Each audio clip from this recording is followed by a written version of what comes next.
Spójrzcie uważnie na tę monetę. Widzicie ten dumny profil kobiety? To królowa Juliana, ale to nie jest zwykły portret.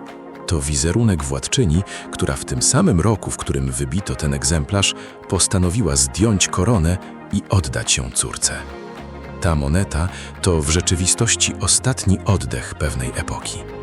No i teraz zobaczcie, ten kawałek niklu, zwany przez Holendrów pieszczotliwie Rijksdaalder, był w portfelach świadkiem narodzin nowoczesnej Europy. Ale czy wiedzieliście, że jego historia sięga aż do 1840 roku i przetrwała przejście ze srebra na metal przemysłowy?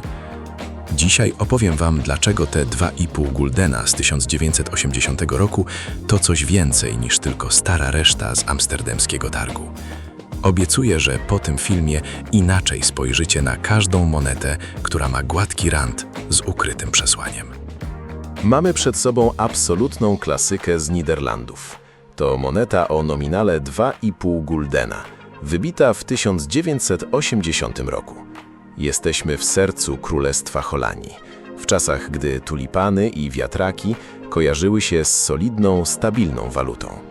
To był rok przełomowy. Królowa Juliana, którą widzicie na awersie, abdykowała 30 kwietnia 1980 roku. To sprawia, że nasz egzemplarz jest jednym z ostatnich, na których gości jej wizerunek jako panującej monarchini. Moneta opuściła mury Królewskiej Mennicy Holenderskiej w Utrechcie, instytucji, która bije pieniądze od ponad 1000 lat. Wyobraźcie sobie tę ciągłość, od średniowiecza aż po ten konkretny krążek, który trzymam w dłoniach. Przejdźmy do konkretów, bo technicznie to kawał solidnego rzemiosła. To czysty nikiel, materiał twardy, stworzony by przetrwać dekady w obiegu. Moneta waży dokładnie 10 gramów i ma sporą średnicę, aż 29 mm.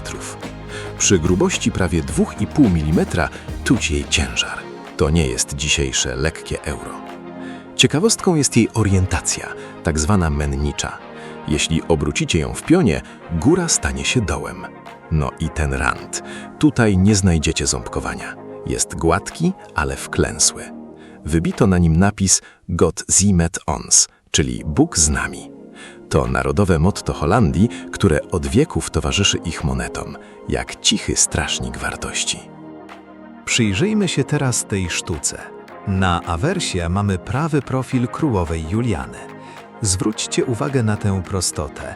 Bez zbędnego patosu, bardzo ludzka twarz władczyni. Napis w otoku głosi Juliana Koningin der Nederlanden. Z kolei rewers to już czysta symbolika państwowa. Widzimy ukoronowaną tarczę herbową Holandii, ten lew wspięty, dzierżący miecz i 7 strzał. Każda strzała to jedna z historycznych prowincji, które zjednoczyły się, by stworzyć to państwo. Całość zamknięta w klasycznym układzie z nominałem 2,5G. Mimo że ten egzemplarz, który widzicie, nosi ślady czasu, te drobne zarysowania i przytarcia na grzywie lwa, to wciąż czuć w nim tę dawną niderlandzką dumę. I tu dochodzimy do serca naszej opowieści.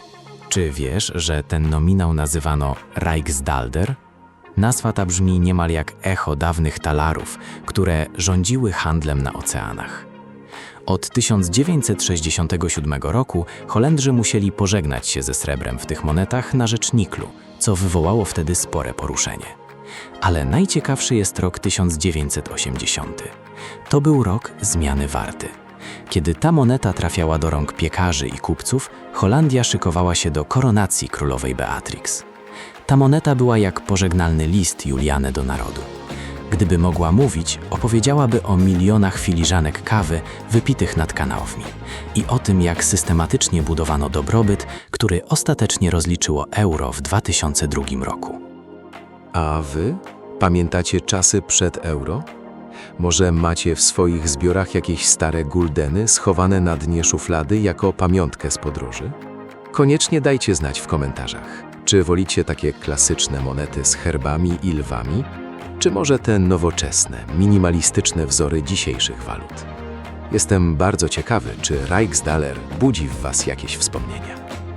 Patrząc na ten egzemplarz w stanie bardzo pięknym, widzimy coś więcej niż 10 gramów niklu.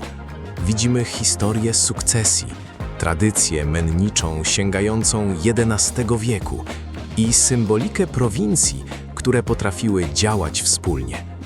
Dziś dziękuję za tą wspólną podróż. Każda moneta to brama do przeszłości, a te 2,5 guldena z 1980 roku są tego najlepszym przykładem. Jeśli lubisz połączenie danych technicznych, historii i symboli, zostań z nami na dłużej. W kolejnych odcinkach zajrzymy do monet, które pod lupą odkrywają mistrzostwo projektantów i opowieści o swoich epokach. Twój komentarz napędza algorytm i pomaga nam docierać do kolejnych pasjonatów. Jeśli chcecie odkrywać świat numizmatyki razem z nami, subskrybujcie nasz kanał i zostawcie polubienie. Mały gest, wielkie znaczenie.